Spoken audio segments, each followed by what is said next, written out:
France's tour of Australia is due to get underway on Wednesday. With the Lions tour going on, everything else seems to be kind of taking secondary treatment at the moment, especially when we've got so many Tier 1 nations up against Tier 2. There's been quite a lot of lopsided results. The Ireland and Japan game maybe being a bit of a pleasant break from that. Likewise, the Romanians against the Argentinians was a pretty good watch. But in terms of other proper series, this one is also one that should be a pretty good one on paper anyway. I know the French have not sent their strongest team down to Australia. However, you'd be a fool to think that they are kind of lacking the talent, because I look at the lineup and still think it looks like a pretty useful squad. We will go over the squads for this opening game of what is a very tightly packed tour. I'll put those in the description. You guys can let me know your thoughts on the team. We'll go over the predictions and the recent results between the teams as well. And yeah, we'll see how we get on. So it is on at 8 p.m. local time on Wednesday. I think that's 10 p.m. over here in New Zealand, which is not too bad. Not too bad. The Aussies have picked a kind of mixed lineup with a fair few guys from the Waratahs, which is maybe a bit surprising given they didn't win any games in their competitions this year domestically.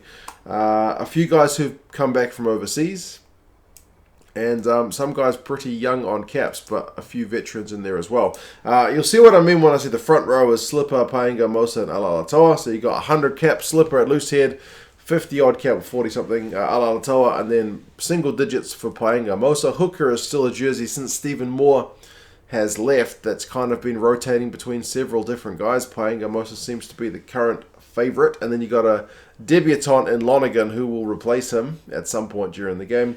Bell and Tupou are the other prop replacements. Bell's single digit caps as well. Very good round the park.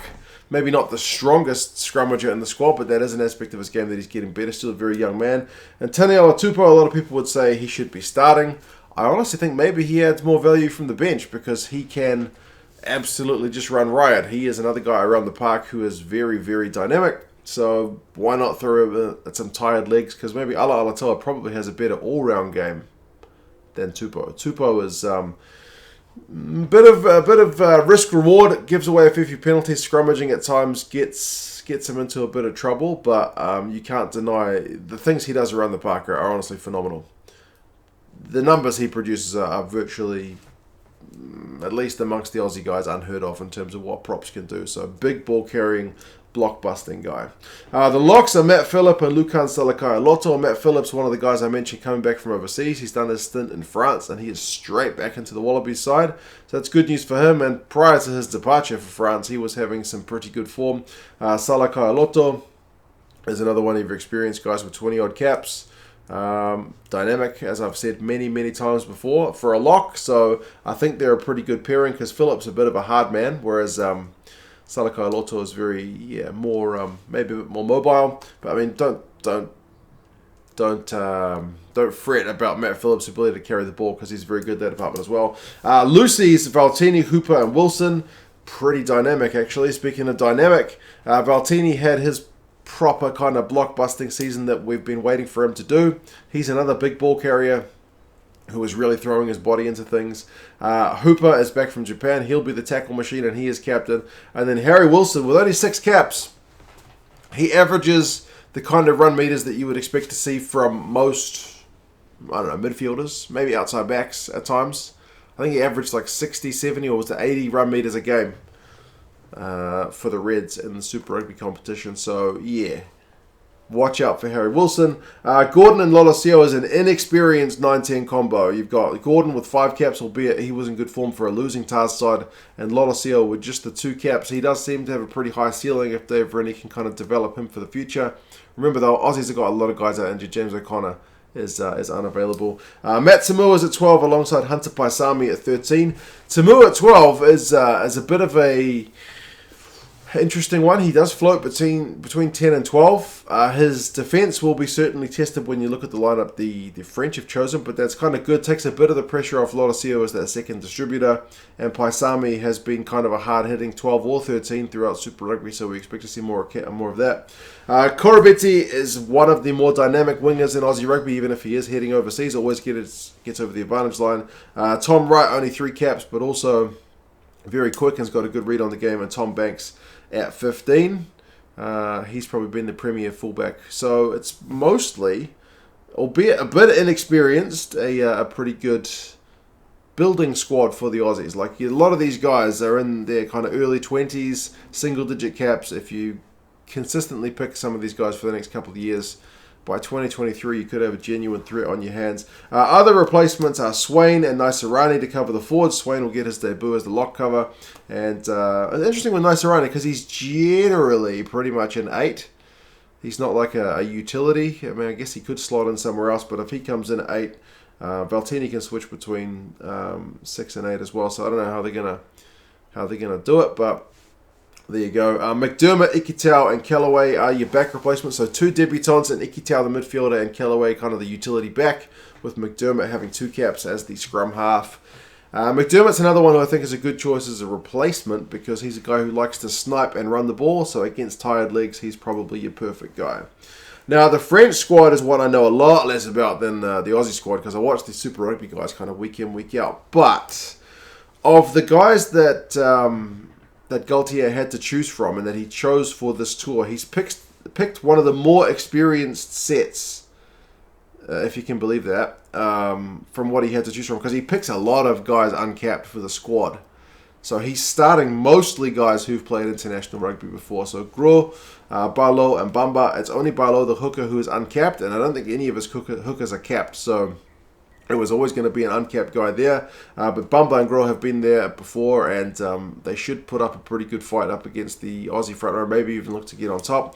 Gerasi and Taufifenua, likewise, both capped guys, although Gerasi with only 2 caps. Taufifenua is kind of your experienced guy with 25. He's a bit of a big unit. Gerasi, from what limited I've seen with him, he's pretty athletic, so he may be their main lineout guy, or they may go to the back row, which tends to be what they like to do, at least in the Six Nations. Creton, Gelon, and Makalu are the loose forwards. Gelon is the captain. He's only got 8 caps, but he's a proper athletic piece of French flanker as well. Creton is useful at the breakdown, and Makalu, I would have thought maybe they would have gone with Woki, who's on the bench, because he's your proper line-out stealer, but we'll see what Makalu can do. He does seem to be pretty athletic as well. 9-10 combo is Kuyu and Carbonell, both capped, but both single digits. Carbonell, by all accounts, again, from what limited amount I've seen him, he does seem to be a proper flair player that nobody really knows what he's going to do.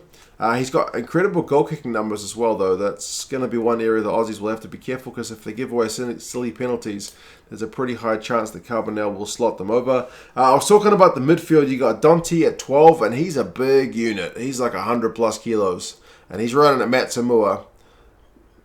Matsamua could be in a bit of trouble. Likewise, if he targets Lolesio. Paisami will back himself, but Paisami is probably a good 10-15 kilos lighter. But, yeah, so Danty, I would expect him to be doing a bit of crash ball. Vincent's at 13. He's more of your kind of elusive runner, a bit of pace, so maybe a bit of distribution as well. Villiers is your pocket rocket on the left wing. Former Stevens guy. Penaud is a bit more power on the right. He's one of your more experienced guys. And then Jaminet is uncapped guy at fullback. So that may be another area the Wallabies guys try to target if they put some kicks back his way. But if he struggles, they've got Bouthier on the bench. He's got 6 caps for France. Very useful boot on him as well. They have gone with a 6-2 split, but Etria, Walker, and Falatea, the reserve front rowers, are all uncapped. Posanti does have caps, but Van Verberg and Woki, one has got caps in Woki, but one does not. So, yeah, on the bench, neither side's got a heck of a lot of experience. The Wallabies have got 1, 2, 3, 4 guys getting debuts. For France, it's 1, 2, 3, 4, 5. So either way, both these sides, I think, clearly have their sights set on 2023, which is a good thing. So both sides will get something out of this tour. Now, the recent history between the sides isn't that recent, but what I could find, the most recent game is 2016, which was a close one, a 3-point game over in France, 26-23 to the Aussies away from home. Over the last 5 games, it's a 4-1 split to the Aussies.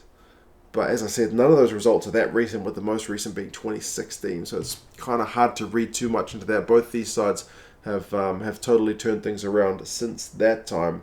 But I also believe the last French win in Australia goes back to the 1990s. So it's been a long time for France. But as I mentioned, their side has a heap of depth. And some of these guys, like Jalon and like Danty and Darcy, a lot of these guys got a bit of exposure in the Autumn Nations Cup when France wasn't able to pick their first lineup then, so they held up really well. So I can only expect more of the same, despite the fact that the bookies are saying the Wallabies by 9. The Rugby Forecast algorithm is going a bit closer by saying Australia by 2. Yeah, but yeah, you guys let me know what your thoughts are. 8 p.m. local time in Australia, 10 p.m. for those of us over here in New Zealand. Should be a cracking game. Hopefully a close one. None of these 100-point, 50-point hidings. Hopefully a nice cracking bit of test match rugby. But yeah, you guys let me know your thoughts. Who are you looking out for to see? Who you're disappointed to see not chosen? And what are your predictions? Talk to you guys again soon. See you later.